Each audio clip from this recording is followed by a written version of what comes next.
Hi everyone, Mohan physics academy में आपका स्वागत है। आज हम लोग डिस्कस करने वाले हैं रोटेशन चैप्टर से इक्विलिब्रियम्स को, जो बहुत ही इंपॉर्टेंट टॉपिक भी है और क्वेश्चंस उसमें से आपको आसानी से किए भी जा सकते हैं यदि वो टॉपिक आपको समझ में आया है तो। अगर नहीं समझ में आया है तो ऑब्वियसली आपसे फिर से गलती होगी और आपको प्रैक्टिस करने की जरूरत पड़ेगी इसको इम्प्रूव करने के लिए। तो हमने इस टॉपिक जो लिया है बहुत ही आराम से हम उसको पढ़ेंगे और एक एक करके सारे कॉन्सेप्ट को क्लियर करके पढ़ेंगे, ठीक है, ताकि इससे आने वाले कोई भी सवाल हमसे गलती ना हो। ठीक है, चलिए शुरू करते हैं कि हमने इक्विलिब्रियम का मतलब पहले हम लोग समझते हैं। इक्विलिब्रियम का मतलब अगर हम लोग ने एनएलएम चैप्टर को थोड़ा सा रिकॉल करें तो हमें ये समझ में आता है कि वहां पर एक बॉडी है, अगर किसी सरफेस पे लगा हुआ है ऐसे, जिसका मास m है, मैं आपको बोलूं ऐसे, ठीक है क्या, और मैं आपको बोलूं कि इसके ऊपर कोई फोर्स नहीं लग रहा है, ठीक है, एफ नेट क्या हो 0, तो हम लोग क्या बोलते हैं कि बॉडी किस में, इक्विलिब्रियम में, ठीक है। Net force 0। अच्छा, नेट फोर्स 0 का मतलब ऐसा नहीं कि सिर्फ एक डायरेक्शन में 0, ठीक है, उसका एफ नेट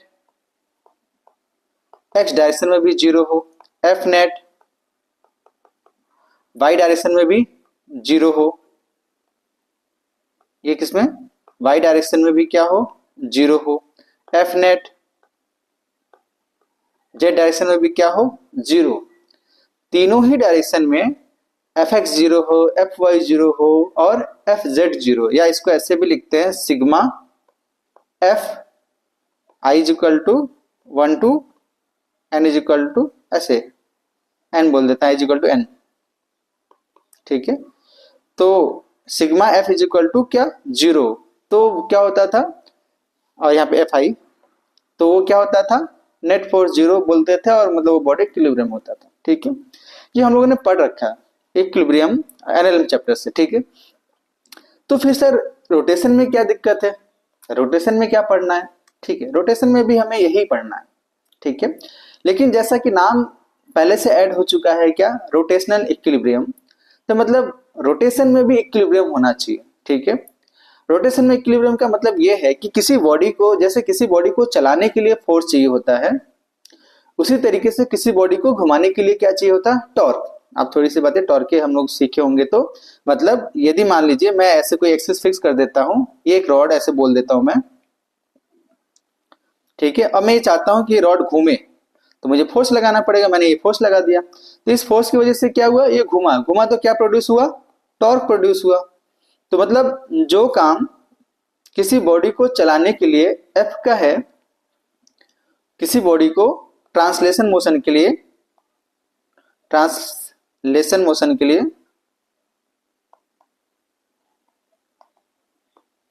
मोशन के लिए एफ का है, वही काम रोटेशन के लिए किसका है, टॉर्क का है, ठीक है। तो ट्रांसलेशनल इक्विलिब्रियम में तो हमने ये सीखा कि हमें एफ नेट 0 चाहिए, बस एफ एक्स 0 हो, एफ वाई 0 और एफ जेड 0, ठीक। तो रोटेशनल इक्विलिब्रियम में कुछ ऐसा ही होगा कि बॉडी के ऊपर नेट टॉर्क क्या होना चाहिए, 0। क्लियर है क्या। तो अगर मैं चाहता हूं कि बॉडी कंप्लीट इक्विलिब्रियम में हो तो उसके ऊपर एफ नेट भी 0 होना चाहिए और टाउ नेट भी 0 होना चाहिए, ना तो बॉडी घूमे और ना ही बॉडी चले, ना तो बॉडी घूमे और ना ही बॉडी चले, ना तो चलनी चाहिए ना तो बॉडी घूमनी चाहिए। तो ऐसे बॉडी को हम लोग क्या बोलेंगे, कंप्लीट इक्विलिब्रियम, ठीक है क्या। तो मुझे ये बात समझ में आया कि कंडीशन फॉर द इक्विलिब्रियम में क्या है कि tau net should B 0 on the body and F net should B 0 on the body. बात क्लियर है क्या। तो अब कुछ भी मेरे पास जो भी सवाल आएंगे, अब उनमें से मुझे यही बार बार चेक करना पड़ेगा, या मुझे कभी सवाल में इक्विलिब्रियम बोल देगा या इक्विलिब्रियम की कंडीशंस पूछेगा, यही होने वाला है। तो मुझे क्या चेक करने की जरूरत है, मुझे यही चेक करने की जरूरत है कि मैं ऐसा क्या लगाऊं कि इसके ऊपर नेट फोर्स 0 हो और नेट टॉर्क 0, ठीक है। अच्छा ठीक है, अब एफ नेट को तो हम लोग जानते हैं क्या, मास इंटू एक्सेलरेशन लिखना, और एक इसका होता था उसमें सेंटर ऑफ मास का होता था, ठीक। और टाउ नेट हम कैसे करेंगे, अपने को सब T1 plus T2 plus T3 सब वेक्टर फॉर्म में जोड़ देंगे, जो कुछ आएगा वो क्या होगा, ये या एफ नेट को भी हम लोग क्या लिख सकते हैं, F1 vector plus F2 vector plus F3 up to जितना भी होगा अपने को एफ नेट, ये 0 होना चाहिए, ठीक है। और यहाँ भी वही टाउ नेट भी 0 होना चाहिए, क्लियर है क्या? और दोनों ही वेक्टर क्वांटिटी, तो आपको डायरेक्शन का भी ध्यान रखना पड़ेगा। तो हमने मोटा मोटा यही बात सीखा कि दोनों ही फोर्सेस और टॉर्क जीरो होना चाहिए किसी बॉडी पर, यदि वो इक्विलिब्रियम में रहना चाहता है तो।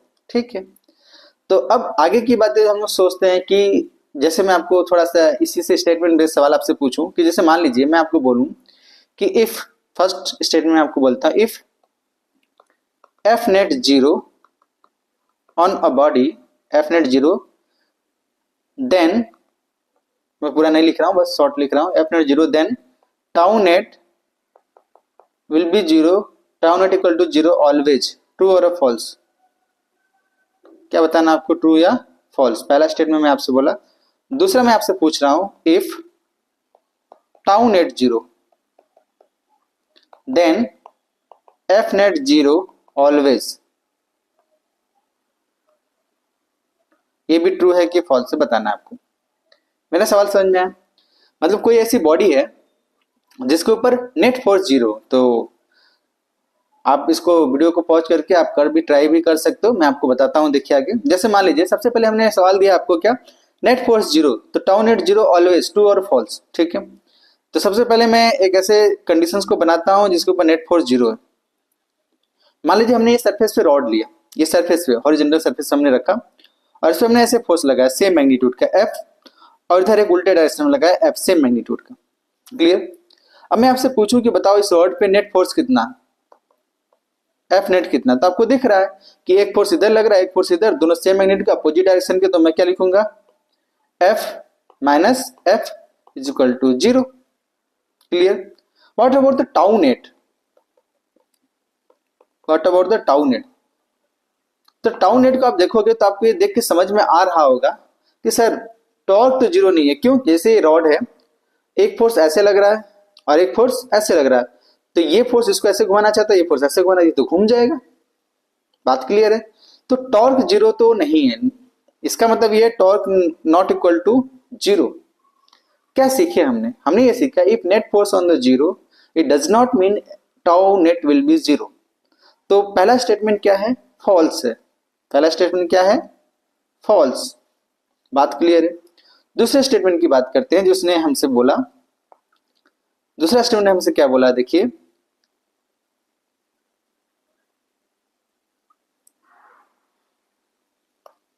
इसको मैं ऐसे कर लेता हूं। जैसे मान लीजिए सेकंड स्टेटमेंट की बातें करते हैं, ये एक बॉडी है ऐसे, इस तरह मैंने 5F लगा दिया फोर्स और इधर मैंने 3F लगा दिया फोर्स। ठीक है, क्या ये बॉडी इसका मास m बोलते हैं और ये सरफेस पे, हॉरिजॉन्टल सरफेस पे। ठीक है, और मैं इस हॉरिजॉन्टल सरफेस में बोल देता हूँ म्यू जीरो, मतलब स्मूथ है। अगर आप इस मास को देखोगे जिसके ऊपर 5F राइट डायरेक्शन में और 3F लेफ्ट डायरेक्शन में, तो मैं F नेट आपसे पूछो तो कितना है, तो आप बोलोगे sir 5F minus 3F is equal to 2F हो जाएगा। ये नेट फोर्स बॉडी पे लग रहा है। तो मैं पूछूं क्या बॉडी घूम रही है, क्या क्या रोटेट कर रही है क्या, तो आप बोलोगे नहीं सर रोटेट तो नहीं कर रही, तो नेट टॉर्क तो जीरो है। तो हमने क्या सीखा यहाँ से, if net torque on the body is zero it does not mean F net will be zero. तो किसी बॉडी के ऊपर net force net torque zero हो, इसका मतलब ये नहीं कि उसके ऊपर नेट फोर्स भी जीरो होगा।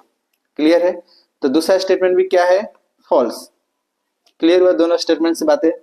ठीक है, तो मुझे यहां से एक बात समझ में आया कि if net torque on the body is zero it does not mean कि F net will be zero, if F net is zero on the body it does not mean tau net will be zero. Clear है? तो statements में आपके सवाल ऐसे घुमा के पूछ सकता है, तो आपका मेंटली प्रिपेयर होना चाहिए, आप कैसे कर पाओगे।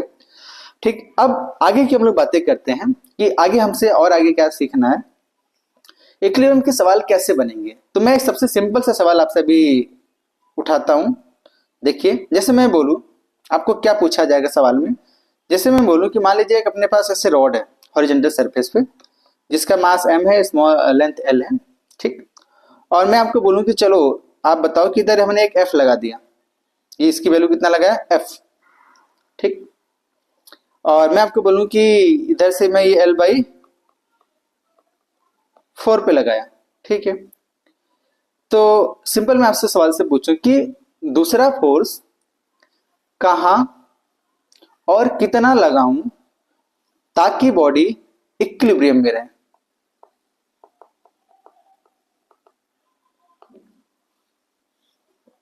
ये बात समझ में आया आपको?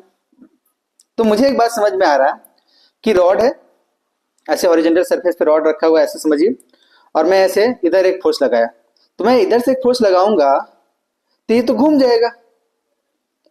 क्लियर है क्या बात? क्लियर? ऐसे लगाऊंगा तो ये वो घूम जाएगा।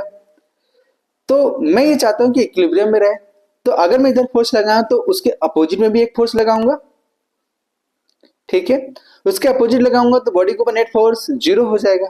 हाँ, तो नेट फोर्स जीरो होने का तो बॉडी इक्विलिब्रियम में है क्या? नहीं, अभी हमें और चेक करने की जरूरत है। क्या चेक करना है? टाउ नेट जीरो है कि नहीं। मुझे ये पता चला कि नेट फोर्स जीरो होने के लिए मैं अगर नीचे से इधर से फोर्स लगा रहा हूं तो एक उल्टा सेम मैग्नीट्यूड का फोर्स इधर लगा दूं, तो नेट फोर्स तो जीरो हो गया। तो लेकिन क्या इक्विलिब्रियम में हो जाएगा? नहीं, हमें और क्या पता करना पड़ेगा? क्या टाउ नेट जीरो है क्या? टाउ नेट जीरो होने के लिए मतलब टॉर्क किसी भी पॉइंट के अबाउट, ये बॉडी के किसी भी पॉइंट पे या कहीं भी बाहर हमेशा जीरो होना चाहिए, ठीक है? तो मुझे क्या चेक करना पड़ेगा? Tau net. अच्छा, थोड़ी सी बातें मुझे और आपको, जैसे इसका मतलब मैंने क्या सीखा, एफ नेट जीरो के लिए तो अपोजिट डायरेक्शन में मैं एक एफ लगा दूंगा। क्लियर? अच्छा, ये दूरी कितना है? 3L/4। तो अगला सवाल में पूछा जाएगा कि भाई एफ तो लगाऊंगा नेट फोर्स के लिए, तो दोनों तरफ से तो नेट फोर्स जीरो हो गया, लेकिन बॉडी अभी भी रोटेट कर सकती है क्योंकि अभी पीछे हमने डिस्कस किया, ठीक है? तो अभी फोर्स कहाँ लगाया जाए, ठीक है? तो अगले सवाल में हम लोग यही सब डिस्कस करेंगे।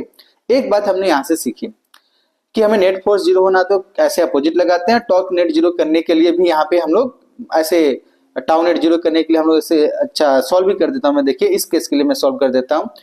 तो जैसे मान लीजिए मैंने एक रॉड बनाया ऐसे, ये एफ लगाया और ये एफ लगाया, ठीक है? तो ये दोनों ही जब मैंने फोर्स एफ लगाया तो मुझे दिख तो रहा है कि एफ नेट जीरो है, तो यहां से मैं ये नहीं कह सकता कि नेट टॉर्क भी जीरो होगा क्योंकि टाउ नेट है यहाँ पे नॉट इक्वल टू जीरो और घूमेगा। तो मेरा दूसरा सवाल ये है कि किसके अबाउट घूमेगा? क्या इस पॉइंट के अबाउट घूमेगा, क्या इस पॉइंट के अबाउट घूमेगा, ये पॉइंट घूमेगा, इसको मैं बोल देता हूँ ए, इसको बोल देता हूँ बी और इसको सी बोल देता हूँ। बी मतलब सेंटर ऑफ मास है, मतलब वो पॉइंट जहां पे सेंटर ऑफ मास कंसंट्रेटेड है, ठीक है? अच्छा ठीक है, तो किसके अबाउट घूमेगा? तो इस वीडियो लेक्चर में तो मैं इस बात को नहीं बता रहा हूँ कि किसके अबाउट घूमेगा, मैं सिंपल आपको बता देता हूँ उसका रिजल्ट क्या है, उसको प्रूफ नहीं करेंगे। तो मैं आपको सिंपल बताऊं कि आपको ये मानना है कि जब किसी के ऊपर नेट फोर्स जीरो हो तो torque net will B torque net will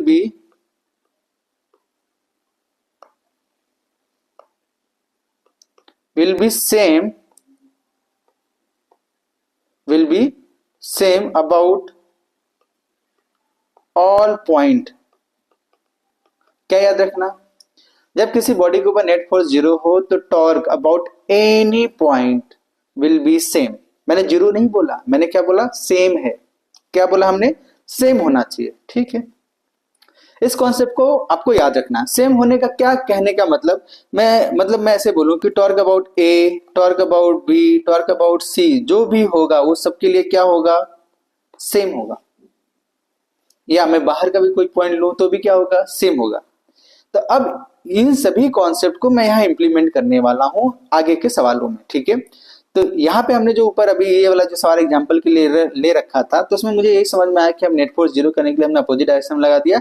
net torque zero करने के लिए हम कौन सा पॉइंट सेलेक्ट करेंगे? तो मैंने ये बोला कि आप कोई भी पॉइंट सेलेक्ट कर सकते हो, ठीक है?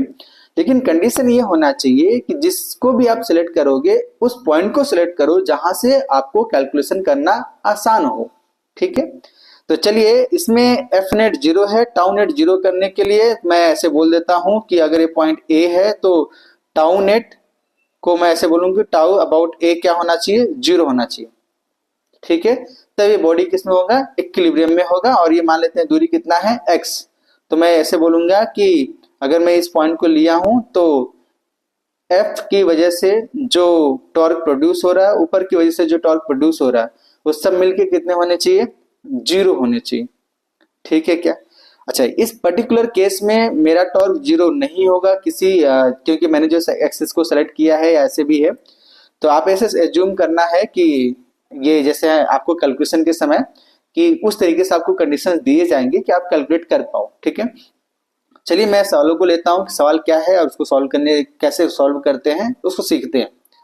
जैसे मैं बोलूं कि देखिए सवाल क्या, determine the point of the application of the third force for which body is in equilibrium when the force of the 20 newton and 40 newton are acting on the rod as shown in the figure. तो मुझे एक ऐसा सवाल दिया गया, देखिए ये एक रॉड है, ठीक है, और जहां पर ये इस एंड पॉइंट को उसने ए नाम दिया है और इस पॉइंट को उसने बी नाम दिया, ठीक है, और उसने एक 20 न्यूटन का फोर्स लगाया, एक 20 न्यूटन का फोर्स लगाया और नीचे एक 40 न्यूटन का फोर्स लगाया, ठीक है क्या,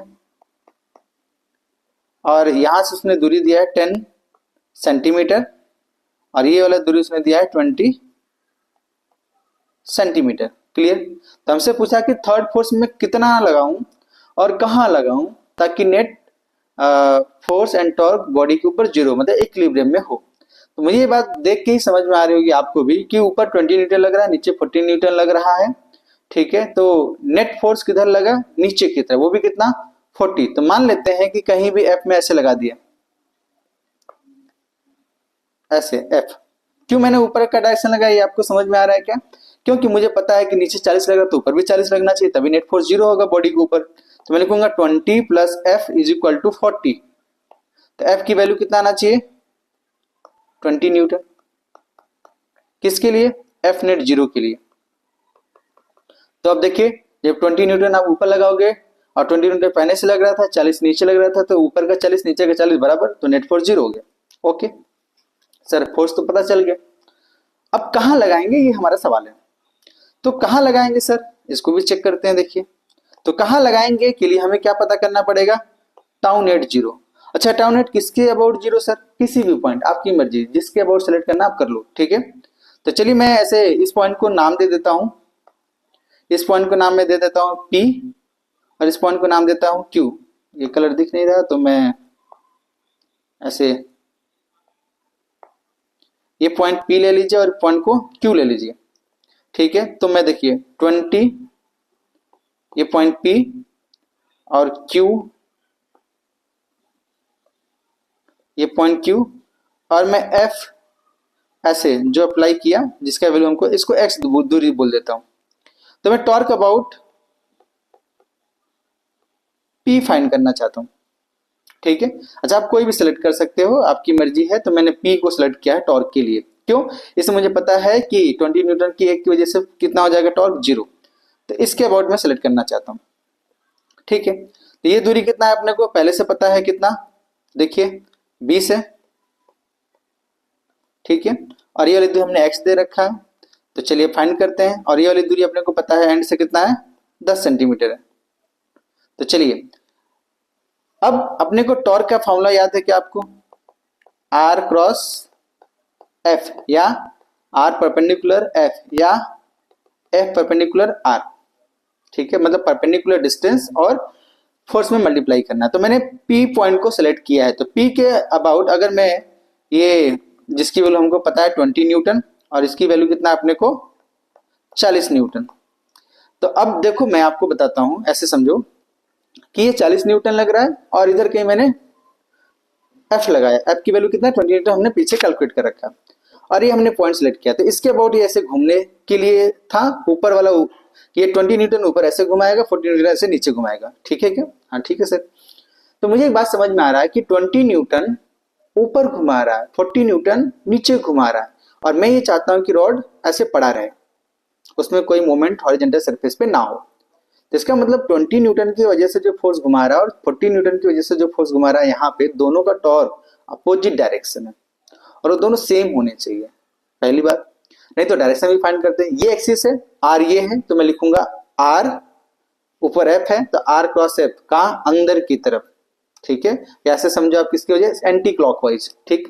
अच्छा ये वाला देखो, ये भी आर है, नीचे वाले 40 न्यूटन की बातें करें तो आर राइट हैंड, ऐसे आर क्रॉस एफ कहा, इस दूसरे साइड अपोजिट क्लॉकवाइज, ठीक। अब यहां भी इसको फाइंड करते हैं। देखिए टॉर्क अबाउट पी 40 न्यूटन की वजह से, torque about P due to 40 newton, तो मैं क्या लिखूंगा, देखिए तो ये आर हो जाएगा और ये 40 न्यूटन का डायरेक्शन। तो क्या लिखूंगा यहाँ पर, आर क्रॉस एफ की वैल्यू, डायरेक्शन किधर आएगा, तो देखिए आर क्रॉस एफ, तो ये इसको आप ऐसे घुमाओगे तो किसकी तरफ आया R cross F, clockwise. Clockwise को मैं क्या लिख दूंगा, क्लॉकवाइज को मैं ऐसे पॉजिटिव लिख देता हूं, ठीक है, या फिर आप ऐसे समझो इनसाइड, ठीक। तो ये कितना आया 20 इंटू 40, 20 सेंटीमीटर में है, याद रखिएगा, ठीक है।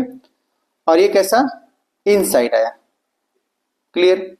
और torque about P due to F मतलब 20 न्यूटन ऊपर वाला, तो देखिए ये है आर, आर क्रॉस एफ कहा, ये ऐसे होगा आर क्रॉस एफ, ठीक। आर क्रॉस एफ का डायरेक्शन किधर आया, एंटी क्लॉकवाइज, तो ये कितना आया x इंटू 20, और वो भी कितना एंटी क्लॉकवाइज, बाहर की तरफ, ठीक।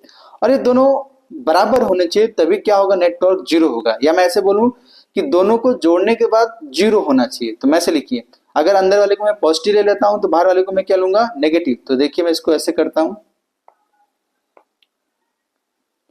Tau net should be zero, और ये किसके बराबर, sum of the all torque. All torque मतलब tau net due to tau about P due to 40 newton plus tau about P due to 20 newton, ठीक है। इन दोनों का वेक्टर सम, ये किसके बराबर, जीरो होने चाहिए।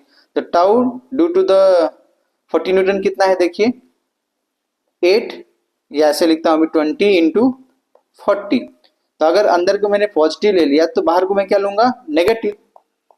तो मैं इसको लिखूंगा, देखिए minus X into 20 is equal to zero. तो ये कितना आ जाएगा, 20 into 40 is equal to X into 20। तो ये कितना आ जाएगा, 40 की एक्स की वैल्यू अपने पास देखिए, ये 20 उड़ गया, तो एक्स की वैल्यू आया 40, किसमें, सेंटीमीटर में। तो X is equal to 40 centimetre. तो कितना दूरी होना चाहिए, ये 40 सेंटीमीटर। तो पॉइंट ऑफ एप्लीकेशन कितना आया कि एफ की वैल्यू 20 न्यूटन अप्लाई करूं, और कहां अप्लाई करूं, 40 सेंटीमीटर दूर, किसके, किस पॉइंट से, from point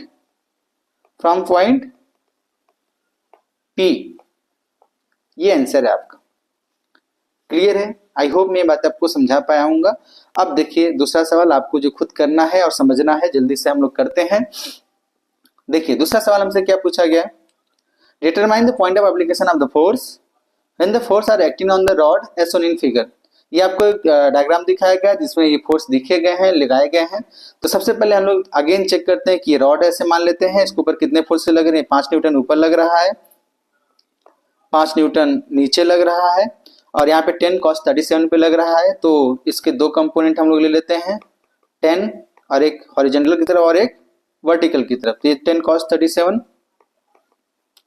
10 cos 37 is equal to 8 newton, किधर, इस डायरेक्शन में, ठीक। और 10 sin 37, 10 sin 37 की वैल्यू कितना आ जाएगा, देखिए ये कितना आया, 6 न्यूटन, क्लियर है, वो भी कहा, ऊपर। तो मेरे पास ये समझ में आया कि 6 न्यूटन प्लस 5 न्यूटन ऊपर लग रहा है, ठीक है, 8 न्यूटन हॉरिजॉन्टल डायरेक्शन में लग रहा है, ठीक, 5 न्यूटन नीचे लग रहा है। तो मैं इसको ऐसे डायग्राम को फिर से बीडी बनाता हूं, देखिए ये 5 न्यूटन, ये 5 न्यूटन, ठीक है, और ऊपर कितना 6 न्यूटन, और इधर कितना 8 न्यूटन।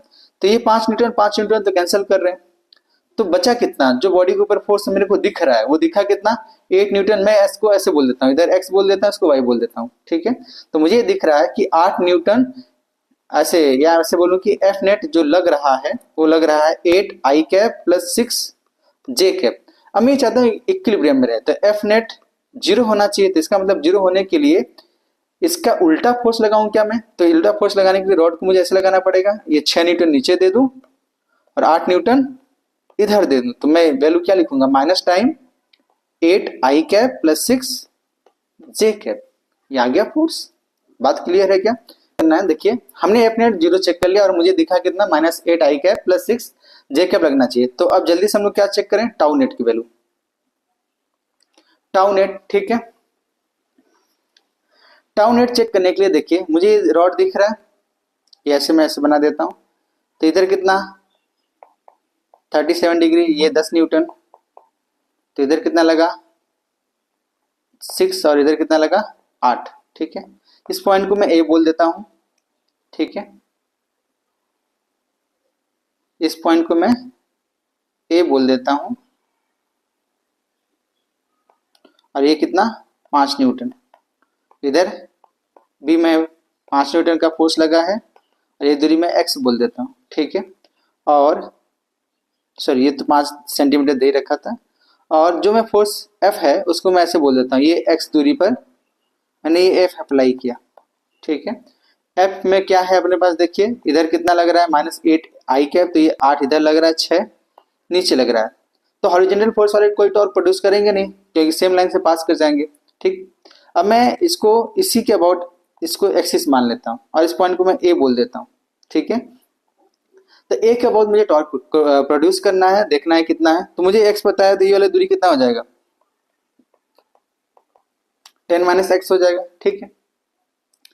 जब भी 10 - x हो चुका है तो देखिए अब टॉर्क अबाउट ए लिखना है अपने को, और ये 0 होना चाहिए नेट, ठीक है। टॉर्क अबाउट ए तो जो अंदर की तरफ होगा उसको मैं डॉट से क्रॉस से रिप्रेजेंट करूंगा, और जो बाहर की तरफ होगा डॉट से, डायरेक्शन आपको फाइंड करने आता होगा, ठीक है। तो देखिए 5 न्यूटन का जो ये पॉइंट ए नहीं वहां पे है एलो वाला, जो 5 न्यूटन है वो ए पॉइंट से कितना दूर है 5x, तो मैं ऐसे लिखता हूँ, आर इधर की तरफ है, आर क्रॉस है तो ऐसे, तो डायरेक्शन किधर आर क्रॉस अंदर की तरफ, तो इसको मैं अंदर लिखता हूँ, ठीक है, प्लस आगे नीचे का 5 न्यूटन, तो ये वाला दूरी कैलकुलेट करना पड़ेगा, तो मुझे दूरी कितना हो जाएगा x - 5, तो मैं क्या लिखूंगा 5x - 5, वो कितना दूरी हो जाएगा x - 5 से, देखिए तो पहले किधर होगा डायरेक्शन इसको क्लियर कर लेते हैं, तो अगेन x दूर है नीचे की तरफ, तो ये कितना हो जाएगा बाहर की तरफ, तो ये डॉट लगा देता हूं मैं, ठीक है। प्लस अब किसकी वजह से, खुद के फोर्स की वजह से जो मैंने एफ अप्लाई किया उसकी वजह से तो 0 होगा क्योंकि वही पॉइंट से पास हो रहा है। दूसरा अब इधर कौन बचा 6 न्यूटन, तो मैं लिखूंगा 6 कितना दूरी पर है वो 10 - x है, तो 10 - x है, ठीक है। तो 10 - x, अब इनको सॉल्व करता हूँ, ये भी किधर बाहर की तरफ, कैसे पता चला मुझे बाहर की तरफ, आर इधर की तरफ है और फोर्स ऊपर की तरफ, तो आर क्रॉस से बाहर आया, ठीक। अब ये सब मिलके कितना होना चाहिए 0, तो जो क्रॉस है उसको एक तरफ करते हैं, जो डॉट है उसको एक तरफ करते हैं, तो मैं लिखूंगा 5x = 5x - 25 प्लस 60 - 6x, तो ये कितना हो जाएगा 6x = -25 प्लस 60 कितना हो जाएगा, ये अपने पास 60 - 25 कितना हो जाएगा, देखिए 35, ठीक है क्या।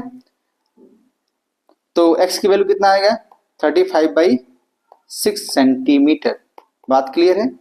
तो कहाँ और कितना फोर्स लगेगा, तो कहाँ पे आया अपने को x कहाँ से, जो पॉइंट ए है, ए जो हमने पोजीशन ले रखा वहां से रॉड का एंड है, ठीक है। तो मैं ऐसे बोल दूं कि ये है रॉड, ये पॉइंट ए हमने कहीं बीच में लिया है, ये दूरी कितना आया अपने पास 35/6, और ये इधर लग रहा है 5 न्यूटन, और इधर कहीं 5 सेंटीमीटर पे कितना लग रहा है 5 सेंटीमीटर, ये अगेन 5 न्यूटन, और इधर कितना लग रहा है ये 10 न्यूटन, जो कितना वैल्यू पे है ये 37 डिग्री पे, और इधर ही 37 डिग्री पर ही जो एक रॉड के एंड से कितना है 35/6, जिसका वैल्यू कितना हमने एफ की वैल्यू इसको एफ बोल देते हैं, और एफ की वैल्यू कितना माइनस टाइम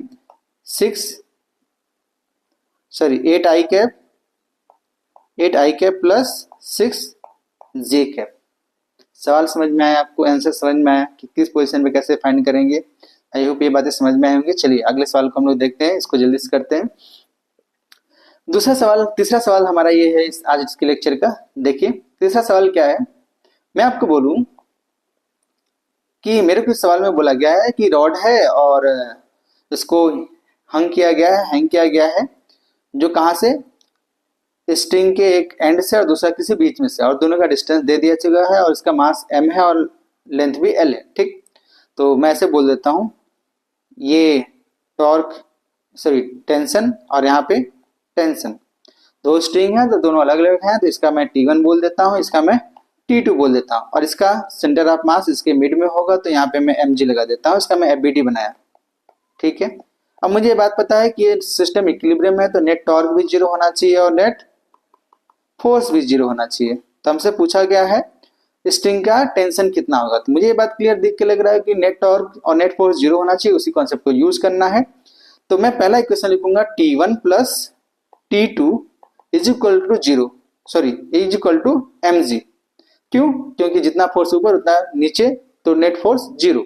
ओके, इसको फर्स्ट इक्वेशन बोलते हैं। सेकंड इक्वेशन कहां से लाएंगे सर? तो सेकंड इक्वेशन मुझे ये बात समझ में आ रहा है कि ये इसके मिड में mg लगेगा, जो ये वाली दूरी कितना है L/2 है। ठीक, तो हमने अभी सीखा कि किसी भी बॉडी के ऊपर नेट फोर्स जब जीरो हो तो net torque about any point will be same. तो मैं कोई भी पॉइंट सेलेक्ट कर लेता हूं, मैं पॉइंट ए या बी किसी को भी सेलेक्ट कर लेता हूं, मैं लिखता हूं टॉर्क अबाउट ए। तो टॉर्क अबाउट ए जो भी कुछ भी होगा सभी पॉइंट्स का अबाउट सेम होगा, मैं टॉर्क अबाउट ए लिखता हूं। तो देखिए torque about A due to the mg, तो मैं से लिखता हूं torque about A due to mg plus torque about A due to T2, मतलब टेंशन की वजह से, ये plus torque about A due to T1। तो torque about A due to T1 कितना होगा? जीरो। क्यों? क्योंकि वो पॉइंट उसी से पास कर रहा है, तो R zero. Torque about A due to T2, tension T2, तो T2 से दूरी कितना है? 3L/4।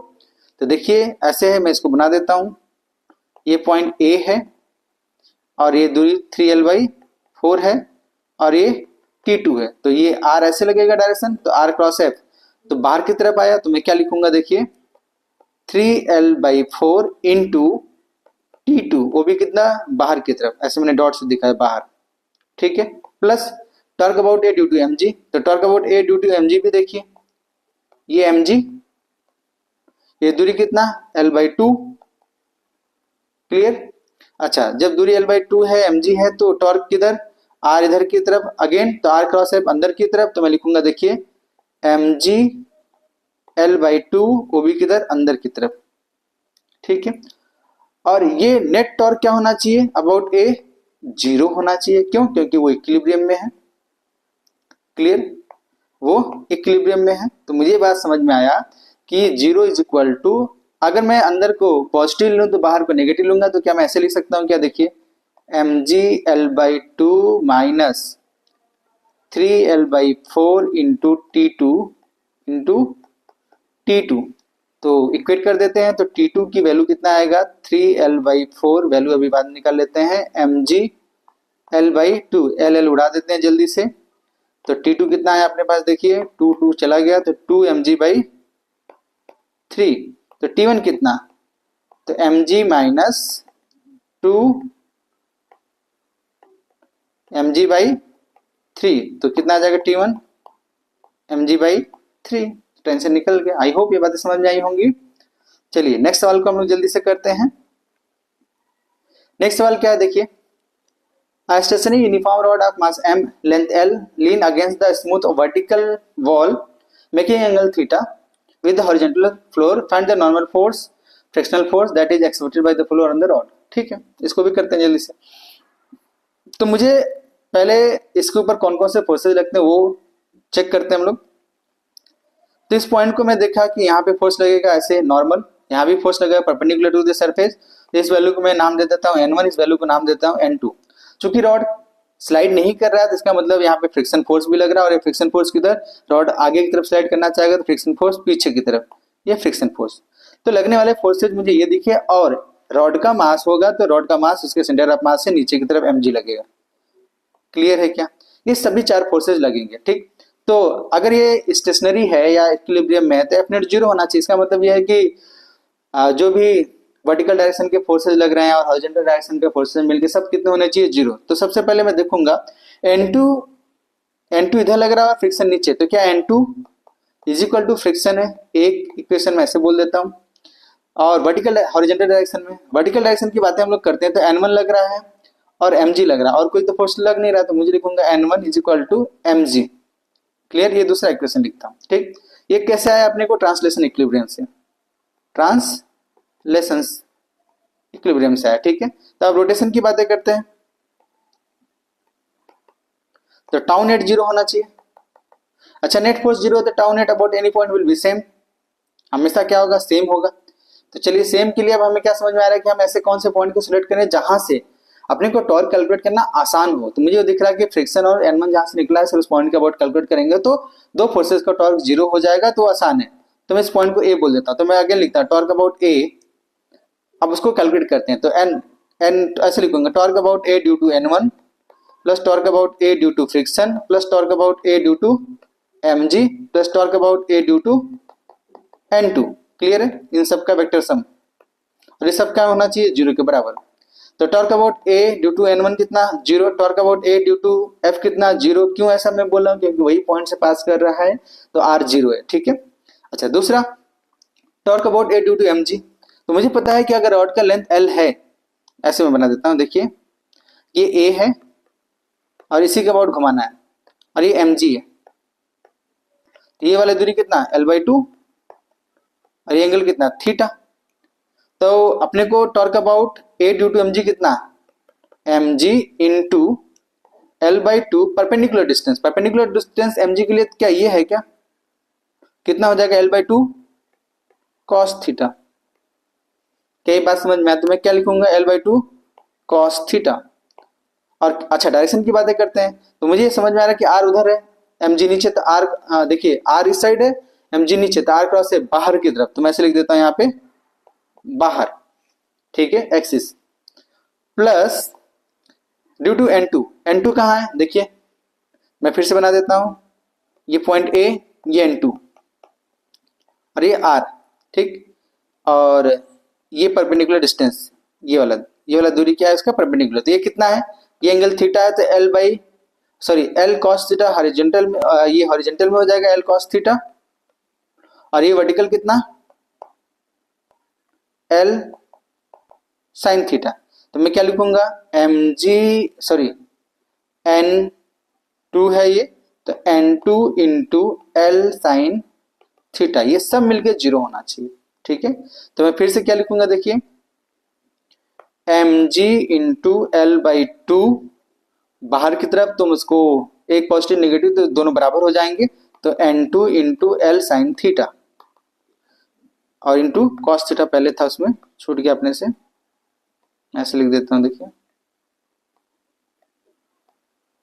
cos थीटा बराबर, तो L और L चले गए, तो अपने पास क्या बचा, N2 की वैल्यू mg/2 cot थीटा। तो नॉर्मल रिएक्शन अपने पास आ चुका है। नॉर्मल रिएक्शन कितना है, एक तो mg है और दूसरा क्या है, N2 mg/2 cot थीटा। तो फ्रिक्शनल फोर्स कितना, तो फ्रिक्शनल फोर्स अपने को पता है, देखिए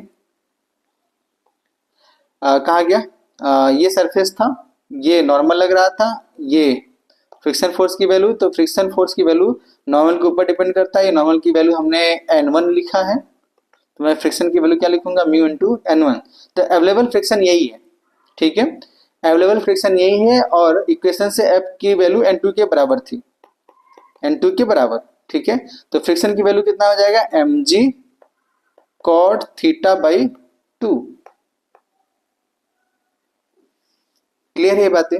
अच्छा, हो सकता है आपसे अगला सवाल ये भी पूछ सकता है कि म्यू इंटू एन, म्यू कितना है, तो म्यू निकालने के लिए आप क्या निकाल सकते हैं, अगेन म्यू इंटू एन को बराबर करते हैं और एफ को जो अपने पास अभी आया है उसको बराबर करते हैं, दोनों से म्यू आ जाता है। अपने को म्यू इंटू N1 पहले से पता था, ऊपर से तो काटोगे तो आपको म्यू भी पता चल जाएगा। ठीक है, आई होप ये बातें आपको समझ में आई है। ठीक, तो अब अपने को जो बातें समराइज करने वाली है वो ये है कि हमने क्या सीखा।